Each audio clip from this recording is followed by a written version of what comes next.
Welcome back into the Lions 24/7 podcast. It is our 11th post-game edition of the 2021 season, and it follows a 28-0 Penn State victory over the visiting Scarlet Knights.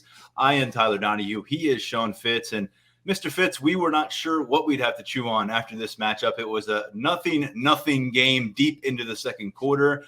And ultimately, while the win is the big story here because you get to 7-4 instead of falling to 6-5 and what that might have looked like, the illnesses that we talked about before this matchup as maybe kind of sort of a storyline, like would that sustain? Yeah, it sustained, it multiplied. And according to James Franklin, they were without 20 plus players due to this outbreak of the flu.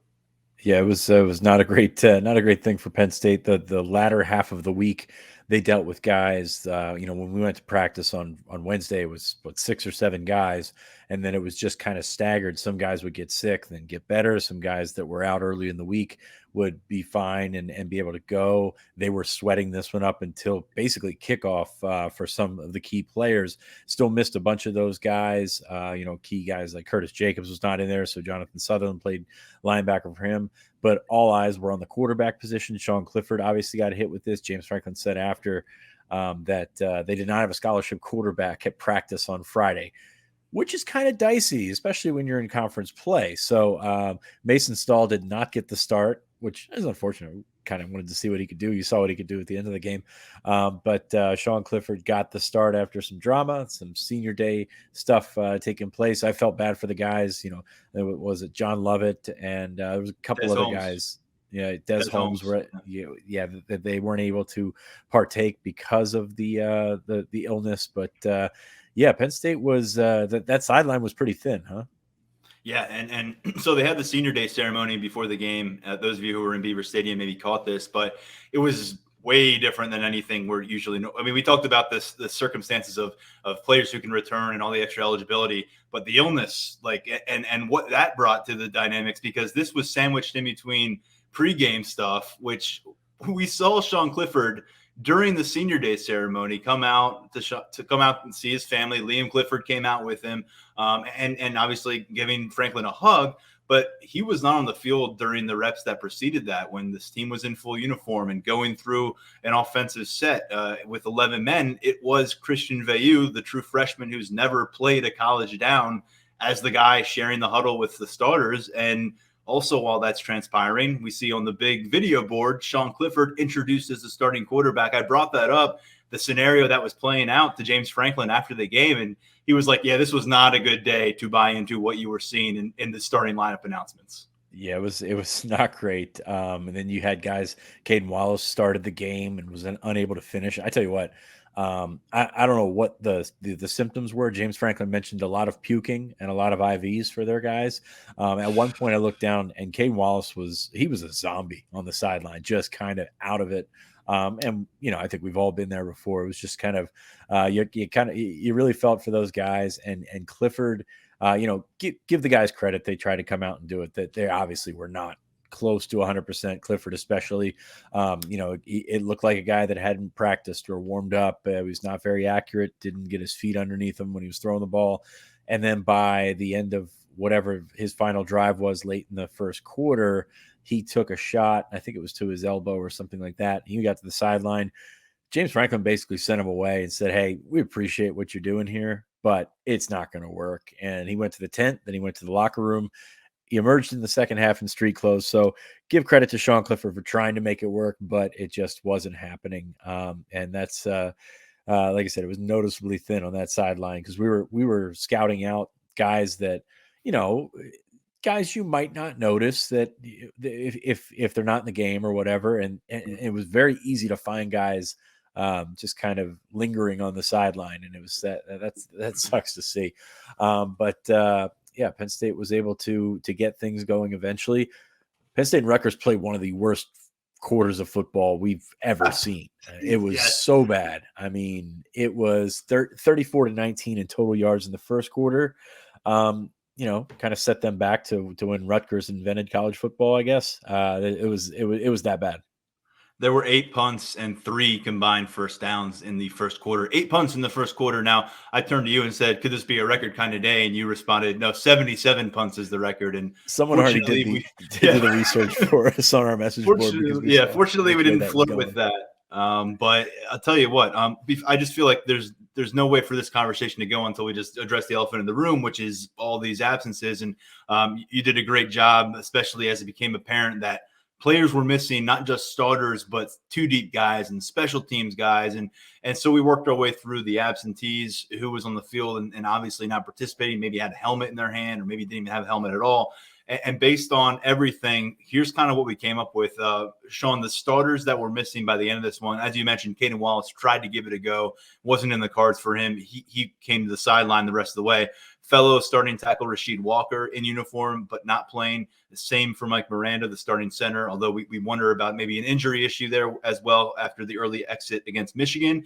And then you go throughout the offensive line room. Olu Fashanu didn't resurface, but he's been gone for a couple of weeks. But Des Holmes was not introduced with that senior day. He was announced, but he didn't come out of the tunnel. So that leads you to believe he wasn't available because of this illness. And Des Holmes he was starting. He was starting. I think he would have been your starter at right guard, and that's a role that ultimately went to Anthony Wiggin. And we'll talk about kind of where the shuffle went on the offensive line. But across the field, you talked about the absence of Curtis Jacobs. That led to a start for Jonathan Sutherland.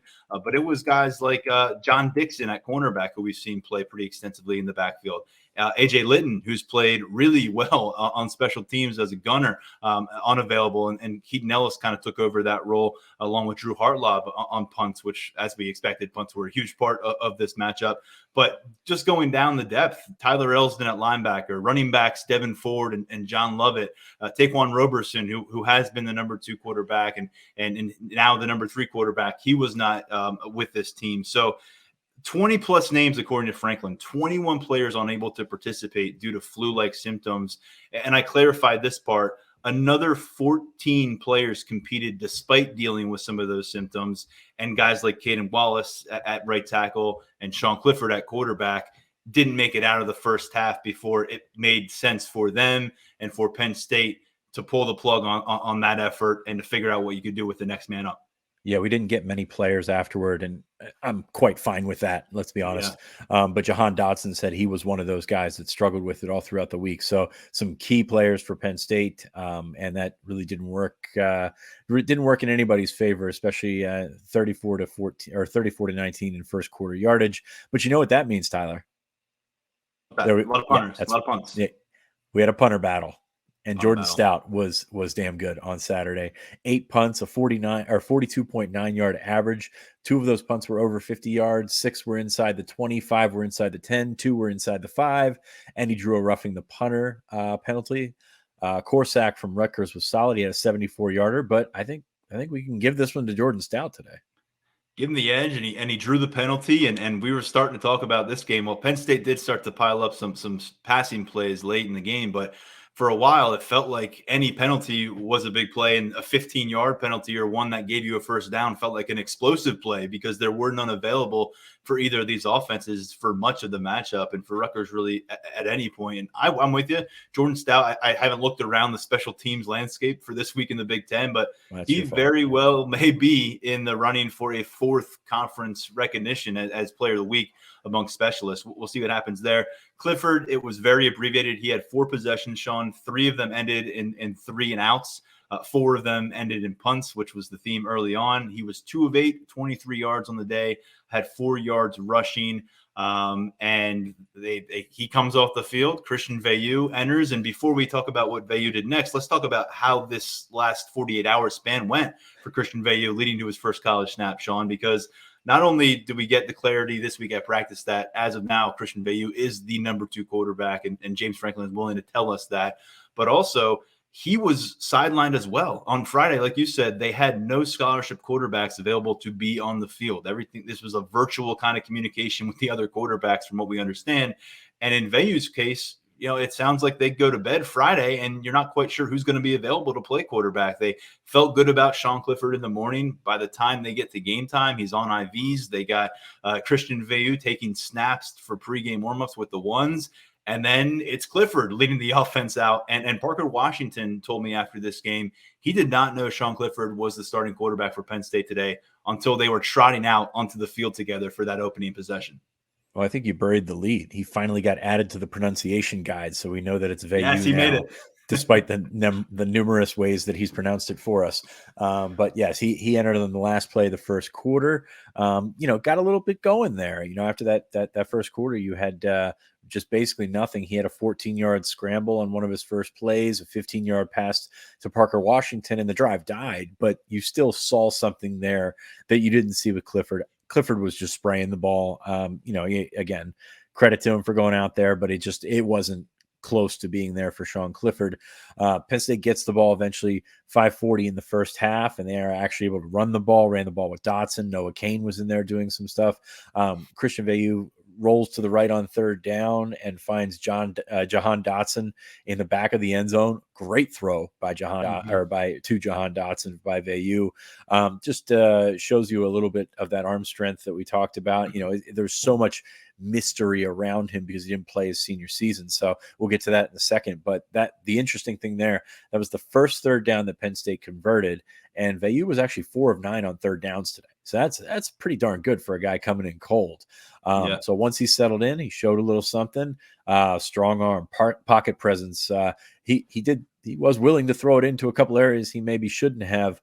But you saw confidence. You saw something you like, and this is one thing.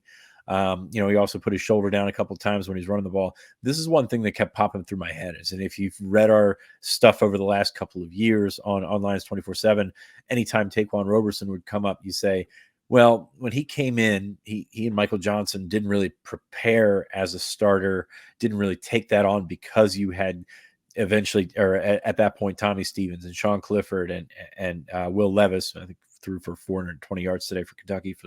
Good for Will. But he had those guys in front of him, and you prepared differently. To me, Veilleux looks like a guy that really went in preparing as he was a starter, doing the things that he needed to do, even if he wasn't going to get in the game. And the plan was not to play him this year at all. But he eventually worked himself in there. We had a little discussion in my chat this week on Lions 24/7 about how he kind of earned that versus Roberson kind of losing that. And I think that's kind of the discourse here is you want to talk so much about Roberson losing that job and Roberson at Iowa and having to play Sean Clifford in the situation that he was in against Illinois. And then you wonder why it wasn't Veilleux the whole time. And I think that's a logical question. James Franklin did have some answers after the game when he was asked about that a couple of times. Yeah, he said he said this before in referencing Christian Veilleux getting a bunch of reps during that Ohio State week when, for whatever reason, Roberson medically wasn't going to be available to be their QB2. Pointed to that week and the volume of reps that he handled and the way in which he handled them as a big step forward for him in that quarterback room and within this offense and the way they view him as an option behind Sean Clifford. And I think he referenced that gap because Roberson had a 2-year head start on campus. He enrolled early way back in 2019, along with Michael Johnson Jr. And that gap closed and closed and closed. And it wasn't closed by the time they finished spring ball. And it wasn't closed by the time they entered the season. And as Franklin referenced, they didn't feel like it was closed when they were on the road at Iowa City. But obviously, Veilleux surpassed him. I think we all have understood why. And where you're left wondering what happens next for Roberson, who, again, wasn't in uniform today, you really think, well, what's next for Christian Veilleux now that we've seen him go out there? And I think his demeanor stands out. And he's been on the podcast. Hopefully our listeners have had a chance to catch him here on the podcast. And he comes off as a cool customer. And he comes across a little bit differently than maybe some of the players they have signed in the last couple of cycles at the position. So curious to see what it means moving forward, where Sean Clifford is. I mean, you could probably go down a long list of what's ailing Sean Clifford through 11 games at this point. Illness aside, there's a lot happening, I think, with him. And it's going to be another big week, I would imagine, for Christian, preparing as the understudy, but also maybe primed to play some more football.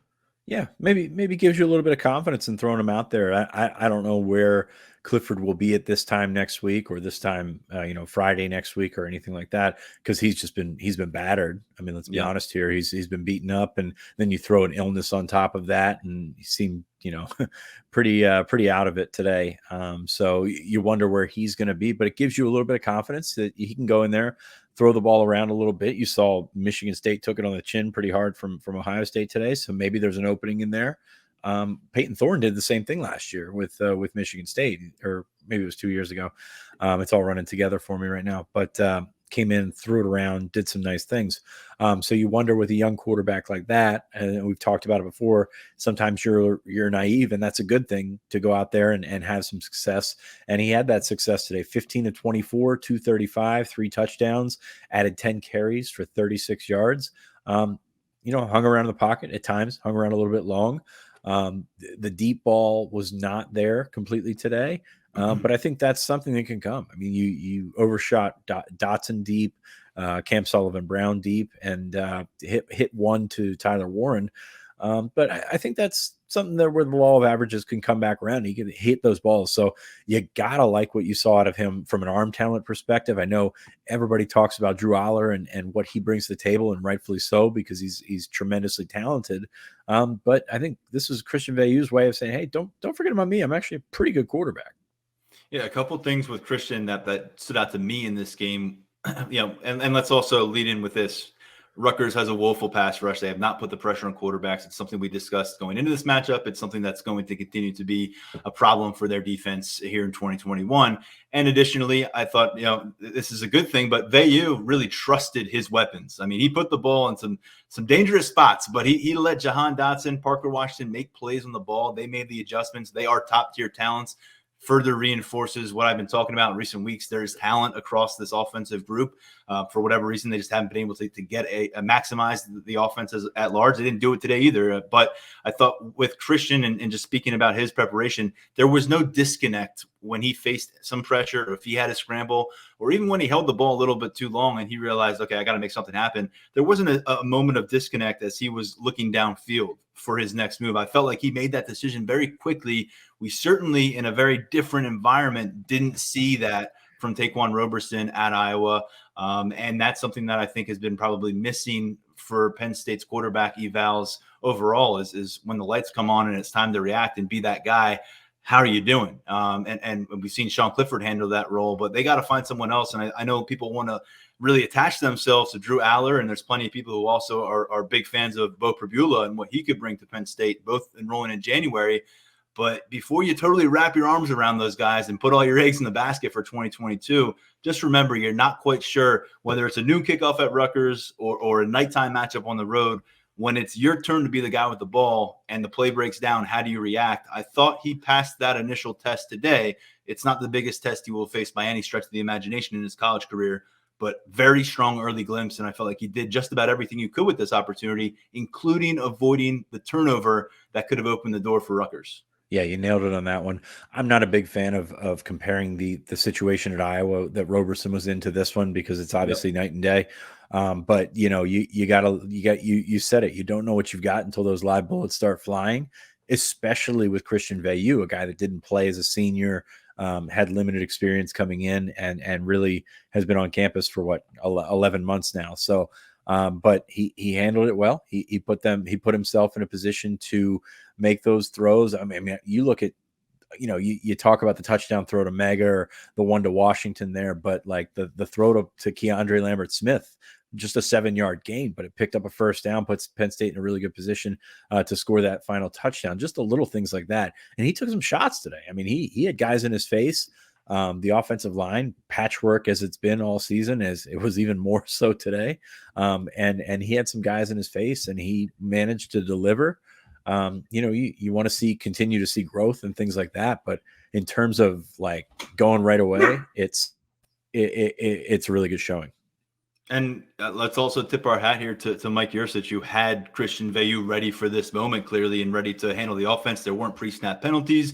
There weren't a bunch of confusion. The timeout, the body language looked good from Christian, except that one time when he leaped for a first down and started to limp. And I was thinking, Now the quarterback narrative is going to change again today here in the fourth quarter against Rutgers. He seemed to shake that off. They finished off with a touchdown drive. But, yeah, they got it going on third downs. That was big for them. And Canadian players. I mean, we've been joking for a while, Sean, about how that's my beat, and it's something I've written about extensively long before I was covering Penn State. And I've Penn been State, joking for a while. You're not joking about it whatsoever. I know this. I know, but today it all came together. All we were missing was a Jesse Luketa a touchdown return on defense. Jonathan Sutherland had a late game sealing, well, not game sealing, but just kind of the latest dagger twist on Rutgers with the interception late in the game. But it was on offense. Malik Mega popping up. His third career reception ends up being a 67-yard touchdown that really put this one away when it made it a 21-0 game in the third quarter. Theo Johnson, I thought, had another strong game for this team at tight end. On the looks that he got, really seems to be the role that he's embracing right now and kind of taking on a larger role in that tight end group. And, of course, Christian Veilleux, who is the story of the podcast and the story of everything that's going to be written, unless you're talking about the virus that wiped out a quarter of Penn State's team. Hey, by the way, the defense had another shutout. I don't think we've mentioned it yet. Penn State's defense. We never do early. I feel like we always get the defense toward the end. Yeah, it's the hallmark of taking something for granted is what we do with Penn State's defense. Just because it's another week, it's another shutout. 165 yards, 2.3 yards per carry. Abbreviated, another strip sack. It's just like rinse and repeat at this point because those guys have been tremendous, and there's no shorting them, that's for sure. But it's really been awesome to watch them. And even when Penn State was struggling to move the ball like they were, you just kind of thought, well, Penn State's defense isn't going to crack here. Rutgers' offense isn't scaring anybody, obviously, but Penn State's defense was up to the challenge, and they did so short of the turnovers. They just got one turnover, the Jonathan Sutherland interception, couple balls on the ground here and there, couple of drop picks, but they were once again great.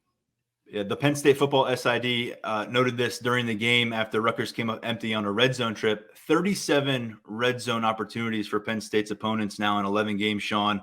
14 times the Nittany Lions defense has held that opponent scoreless. We know they have forced a bunch of field goals as well, but like you said, just kind of expecting this outcome from the defense. And that's a big reason why there is a what if hovering over this season, because the defense showed up to play, and that's been the case games 1 through 11.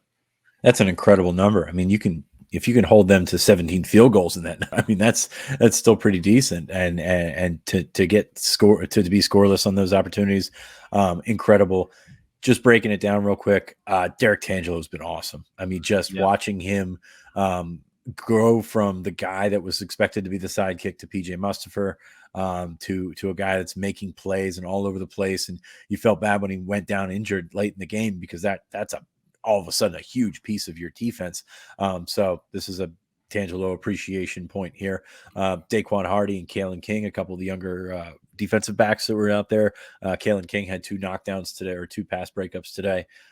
So he was back on it after getting burnt in that Michigan game and giving up the big play. We didn't see a ton of Tariq Castro-Fields, as James Franklin mentioned. He's been banged up, or he got hurt in the Michigan game. So we saw some of those other corners, especially without Dixon there. And Kazai Izzard, once again, the defensive tackles seem to be the guys that are catching the eye, and that's aside from Ebikidi. Brisker's good, and the linebackers were solid once again. Rutgers offense, I mean, is not going to scare anybody, but those guys were making the plays, starting to flash, and doing some nice things. My weekly AK appreciation here. Arnold Ebikidi, another sack. He's got a sack in 7 of 8 Big Ten games this year in his debut in the conference. He needs that half sack more to be the first since 2015 to end up with 10 sacks in a season for Penn State. I have faith he will get there. Just been so consistent, getting some pressure off the edge, making a play. And yeah, I thought Izzard took another step forward today. And unfortunately, no Curtis Jacobs, who I've been enjoying watching him play here in the last half season or so. Feels like he's made some steps, but had to press pause on that, along with a lot of players. Defensively, Sean, by the way, they gave up 2.8 yards per play, 2.3 yards per rush. 4 of 15 were the Scarlet Knights on third down. And this is, again, why I wasn't buying into Rutgers really making it an upset attempt in Beaver Stadium, regardless of how Penn State was coming out of that Michigan matchup. They don't score points. They don't score points in this series, especially. 28 points, Sean, is actually the most that the Nittany Lions have scored in the last 4 games against Rutgers. But Rutgers over that span has scored 20 total points in those 4 games. So even when Penn State's come out and slept walk or they can't get it done offensively, hasn't mattered much because their defense handles some of the business. And then the ineptitude that Rutgers has shown offensively in this series takes care of the rest.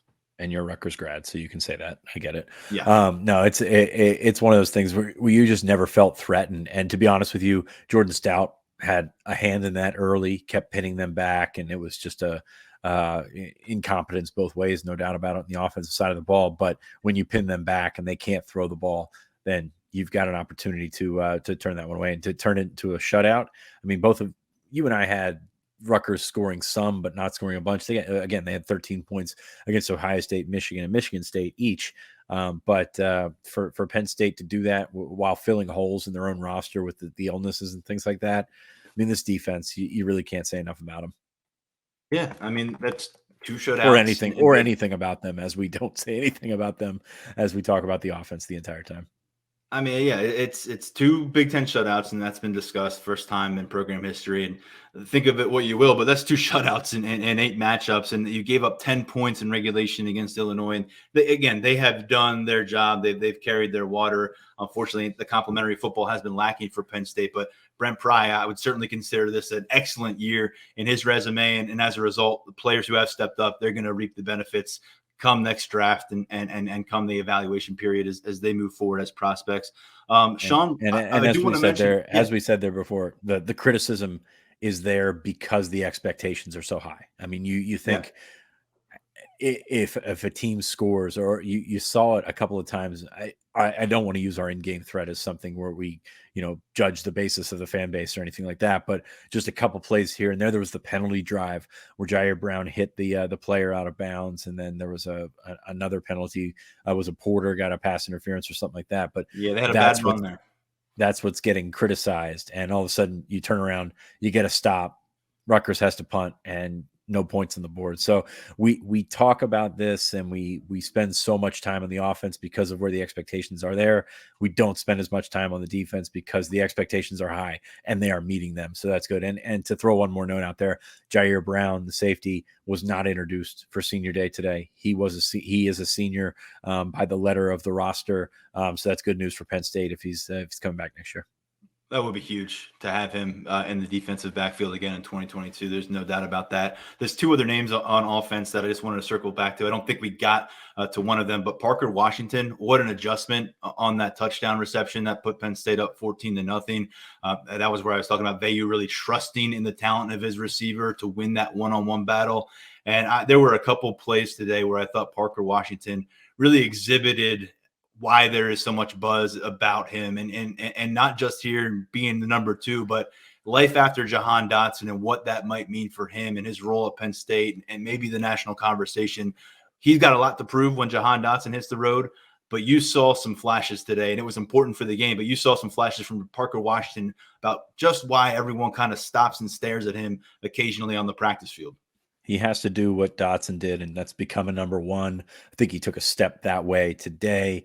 He's so good in terms of body control, and then catching the football. Today he showed a little bit more after the catch, and that touchdown grab, fought through the pass interference to get that touchdown grab. I thought he was tremendous today. And I said Theo Johnson has impressed at tight end. It was a quieter game for him today in terms of stats, but more fireworks, though, from Tyler Warren at the tight end position today. We've seen him do it as the Wildcat quarterback. That's kind of been the highlight reel for him for much of the season, but had a really strong contested grab today. He had that box out touchdown catch against Michigan. He's starting to really assert himself here. I don't know where it goes at tight end. We've talked about the talent. You're starting to really see that surface here a little bit more in recent weeks. You do wonder, though, Brenton Strange, 3-week span now, 1 reception for 7 yards, where it feels like Theo Johnson's taking a step forward, Tyler Warren's taking a step forward. It is a competitive room. We've talked about that a lot. And I think that's one, maybe it looks a little bit differently getting to the end of the season than maybe it did midseason. Yeah, been kind of worried about the absence of Brenton Strange. He's been out there, he's been running routes and things like that. But it seems like Johnson's seeing more of the target share. And then today, Warren got a couple of balls thrown his way. So got questions. If you're Brenton Strange, I'm sure you have plenty of questions. I think he's a talented kid. I think all three of them are very talented, and even Khalil Dinkins got into the game at the end today. So there's quite a bit of talent in that room. And let's be honest, got to keep him happy. And I would have expected a little bit more to go Strange's way. So Penn State's 7-4. They get back to 500 here in the Big Ten play. Got Michigan State coming up. Michigan State was absolutely destroyed today, and it was over by halftime. And like you said, that's why you don't leak huge contract details right before a big matchup like that. But this one is, the complexion of how this was viewed. Michigan State versus Penn State. How much has that changed in the last 6-7 hours? But really, we got to figure out the health status of this team, Sean. That'll be probably the marquee focus going into next week, along with what James Franklin is saying. He's going to open up a bit in his Tuesday press conference about his future and long-term kind of plans. So we'll see what happens in the next 48 hours. But we got to see where this team is from a health standpoint, because from Wednesday to Saturday, it got really bad. And if they're not, heading out in the other direction, it could get worse by Tuesday. So we really have to keep a tight eye on this. Yeah, and there's really no telling what's going to be looking like next week. So many things change from Wednesday to Friday even. So hopefully they get this thing under control. Franklin said they've done a pretty good job with the team doctors and everything like that. But hopefully they get under there. And Michigan State's got some searching to do. I mean, they were pounded. I mean, this was almost the low point of our season, because just covering Penn State, because Penn State was really struggling 0-0 at Rutgers, and then Julian Fleming goes and catches a touchdown pass for Ohio State against Michigan State. So Sean, let everybody know. Don't worry. That was the old bottom of the graph there. But it's going to be interesting, because Michigan State's a talented team. I obviously think they were rated a little bit high. And Ohio State kind of showed that, but we'll see what goes on next week, because this is one you pretty much had chalked up as a loss. You go on the road after Thanksgiving to East Lansing, tough place to play and things like that, and still very, very well may end up like that. But you got to think there's a glimmer of hope there if you're Penn State after watching what Ohio State did to them. Yeah, Penn State hasn't settled for 7 wins in a regular season since 2015. I'm sure they don't want to get back to that now. And the chance to go on the road to East Lansing, beat a ranked team, a respected team this year, albeit coming off a bad loss on the road to get to 8-4, that means good things for momentum, for recruiting potentially, but also for a bowl bid. And maybe they can work their way with some prestige and with the narrow losses into still a pretty good bowl matchup. Still not convinced on that. And neither are the bowl representatives coming off of this win against Rutgers. But a nice opportunity for Penn State coming up next. What's so funny? There was a Rose Bowl guy there today. That's right. I think there were 2 of them actually. Right. I walked by and laughed. If somebody sent him there as a prank or something like that, I don't know. That was a nice lighthearted moment in a first half that was just dreadful. So that's right. Took a wrong turn, heading somewhere else, wound up. Maybe wanted to just some fresh mountain air on a Saturday from the Rose Bowl. We're not sure what happened there. I don't think we have to worry about booking flights out to Pasadena, my friend. Not this year. That's going to do it for us on this episode. Thanks to our producer, Lance Glynn. Sorry over there, buddy. Sean Fitz, Tyler Donohue. This is the Lions 24/7 podcast.